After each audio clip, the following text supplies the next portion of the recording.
Hello everybody, welcome back to the channel. It's the evening time right now. I'm doing this in my kitchen or my dining room, but I wanted to make a short video about, getting started out in bushcraft, okay? And I see a lot of people spending a lot of money when they're starting out, and my suggestion would be to start out cheaper. And the reason why is that because, I'm gonna tell you a little story. When I grew up, my dad, he never would buy the buy me a pair of cleats or small basketball shoes or whatever when I was doing sports. He wanted to see how I played and if I was going to stick with it. And so quite often I was playing sports with just regular pair of shoes that I had for school in the very beginning, practicing everything else. And then once he saw if I was going to stick with it, then he would invest. So I sort of have the same theory, the same practice when it comes to anything, okay? And one of those practices was bushcraft. And I said a lot of people come to me, they want to get into hiking, camping, outdoor stuff. And I always say, well, let's see what you got at home first. And then from there, let's see where we can get it on the cheap, okay? And quite a lot of that may be used or just less expensive stuff. And then, we have a lot of stuff in the very beginning because one of the first things you need to do with bushcraft, not assemble your gear. You need to have the 10 essentials.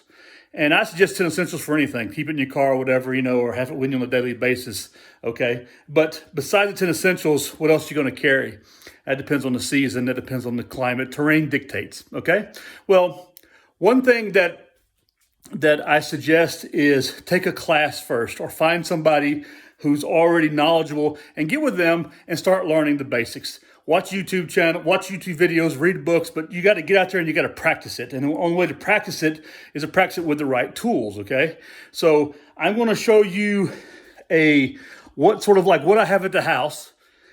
And a lot of it has nothing to do with bushcraft or anything else, but a lot of, stuff that I just have around the house that you may have too. Very little money invested into it. And if you do have invested money into it, it's very little, okay? So I'm gonna switch the video around, or can I? I don't think I can switch it around here. Well, I'll get right back with you. So here's the list of stuff. Here it is. Okay, we have a small lightweight backpack, some shoes, trekking shoes that I sort of have at the house. This is for a 24-hour, okay? A couple of rations, a rain jacket, a hat, a small pocket knife, the main knife, and this is a Mora knife. We're talking about no more than 20 bucks. Map and compass inside a waterproof pouch of the area, along with a notebook and some kind of writing utensil. You can go to the IKEA and get those little small pencils. Get a couple of those. Those are great. Then we have a cooking stove here. And these are the fuel tabs that go into the Esbit stove, okay? And we have a steel container with a plastic canteen and a plastic cup here. This is surplus, British Army. And you can get the American one also if you're in America or whatever country. Avoid aluminum, get you steel, okay, a steel cup. Or get yourself, another thing that works also is, bring a little cooking pot from home. And bring just a regular bottle of water, Evian bottle, whatever, that works fine too. This is a spoon. Don't need much more than that because you got your knife down here. Then we got a first aid kit, which also has some waterproof tablets in it and medicine, all the stuff that I may need for the day. And this right here actually is anti-bug stuff. This is more of a summer kit right here and an extra roll of tape right here, okay, if you need it. All right. Then I have a handsaw. This actually is a Gerber one. Doesn't cost very much. That I have around the house because actually when I teach courses, I allow people to use some of the stuff I have. A little flashlight, it's the LED flashlight, okay? It's actually pretty bright. And with some spare batteries for it because you never know. But I also brought some tea candles also with me, okay? These are a couple of 35-liter garbage bags because if you want to keep, if there's anything you want to keep dry inside your pack, you would put it inside a 35-liter bag. And you can also have another one for put garbage in. Some extra cord. This right here is nothing serious. It's just regular cord. I think it's I don't know how many, 10 meters long. Okay, so that's actually not too bad. 10 meters long of cord. a handkerchief, okay? That's, you can cool that down. You can filter water through it, pre-filter it. Just a pair of gloves. A pair of leather gloves are good. These are a pair of used gloves I happen to have around the house. I do have some spare leather gloves also, but so I'll just throw those in there, okay?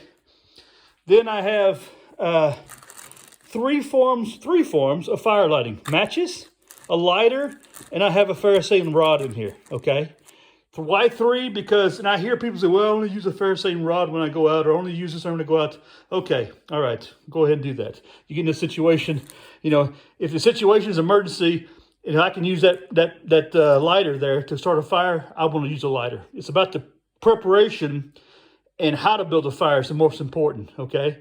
Getting that spark, you know, you want to be as easy as possible. And yeah, you should go out there and train with a ferrocene rod, train with the fire, with the steel and this kind of stuff. But you know, you have these other backups, and you have also knowledge in your head. So as you learn, you'll get more. A safety whistle, okay. Then here we have a lightweight summer sleeping bag and a sleeping pad, an air-up sleeping pad.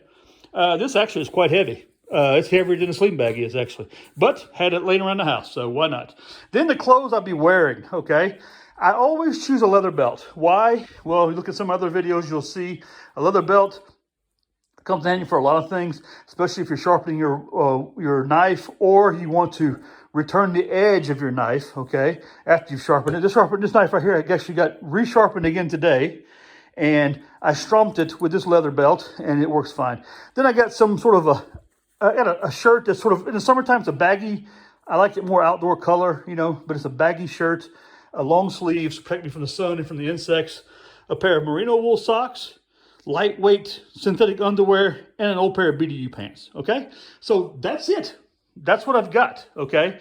And this right here will definitely, it covers all the 10 essentials, you know, and it'll get you through 24 hours, or even more, because you can stretch out some of these rations probably one a day if you really, you know. And it's okay to throw in some other things in there also when it comes to food wise. But I can get all this stuff in this pack right here, and except for the clothing. Like I said, you're going to be wearing that, okay? But everything else, the hat, of course, you need a hat for the sun. This right here you'll be wearing, and this will be around your neck on the cord or on your belt, okay? This will be in your pocket. This will be in your pocket. Everything else we can get inside of this little small, and it's probably about a 20 liter backpack, okay? It's not really big. It's one of these Swiss Army surplus backpacks that they give and you can use anything that they give the soldiers, okay? Here you see all the Swiss information on it. They give it to the soldiers it's like a day bag while they're training, this kind of stuff. So it's not a bad bag, but it's really well constructed though. It's like solid as can be. And you can arrange some things on the inside of it. You have a pouch on the inside of it to put things also. It's not a bad little bag. And these run about $40, okay? So if I'm going to tell you something.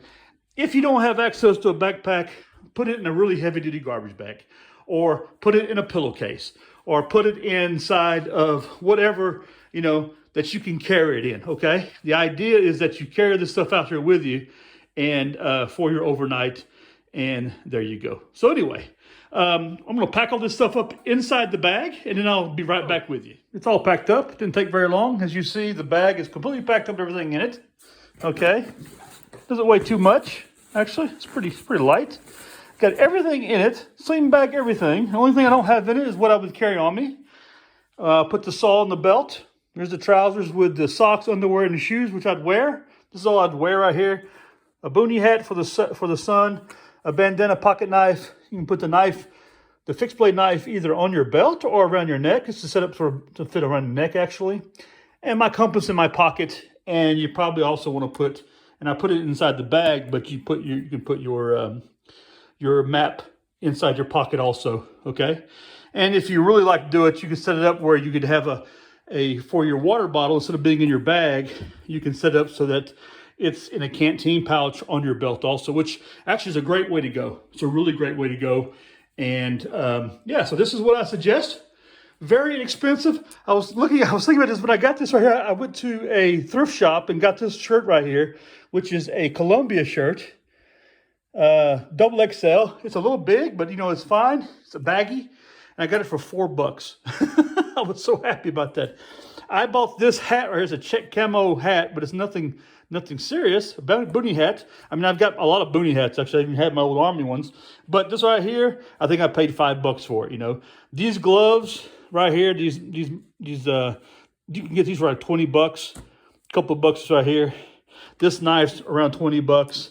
This saw, I think it's under 25. It's around 20. It's actually a pretty good saw. I think the most expensive thing I have here is probably my underwear. I have Under Armour underwear, and they cost really expensive here in Switzerland. But the shoes right here, these are quite good shoes right here. I've been wearing them for a while. They're a pair of Salomon. I've had them for a while. You can see the soles on them. But I have several pairs of lightweight hiking shoes. And like I said, this is a summer setup. In the wintertime, of course, you'd add other things to it. So you need a bigger bag. And that's the point I'm trying to make here also. And that is that for the summer, you can get away with a lightweight bag, especially starting off. Start off, learning bushcraft, this kind of stuff in the summer, spring. Summer is a really good time, early spring, early summer. And so you can be more comfortable. You'll want to spend more time out in the outdoors, and it'll give you more time to learn the trades. Because look, bushcraft, it's not about all this stuff right here. It's not about all this, okay? You can go in the woods buck naked, as we've seen on television on some of these fake shows. But in reality, if you know the more knowledge you have in your head, the less stuff you'll need. This right here is pretty minimum. Normally I suggest 5 tools, okay, which is a fixed blade knife, a saw, a hand axe, a curved knife, so you can actually get out there and make your bowl, make your plates, this kind of stuff, and an awl, which is and you have one on here, which you can punch through. There's one right there. You can use it to see this right here. It's a little small tool on it that you can use. I can't pull it out with one hand. It's pretty difficult. Anyway, it's a small tool with a point on it. You can punch through leather or through bark or through anything, even nylon if you want to repair something. So you can use it that way. But anyway, you can also switch this out for a cap also, but it's not going to offer you nearly as much protection from the sun. And you also got to make sure you bring some sun cream with you in the summertime. But anyway, when you go, if you take a course, like I said, it's the best way to go is take a course. There are lots of courses in North America. Here in Europe, there's lots of courses. I teach myself bushcraft, and I've taught everything from the Boy Scouts to individual youth to adults. I've been teaching for over 15 years, just bushcraft stuff. And I love doing it. I love getting out there in the woods and spend a half a day or a day learning how to make fire, this kind of stuff.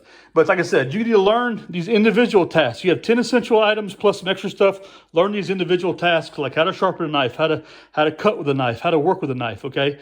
And if this knife right here, like I said, it's a very sharp knife, okay? It's actually stainless steel, Swedish steel, stainless steel, which I don't suggest, but in the very beginning, that's what works. Use that. You don't need to go out and spend $300, $500, $400 on a knife in the very beginning. First you need to make sure that you've mastered some skills first, and that you really like doing that. And once you've done that, then you can go out there and invest in other tools like a hand axe or a much more expensive knife. That's later on, and also learn how to use the hand axe, how to take care of it, how to sharpen it. These are all things that are important. First aid kit, how to use it.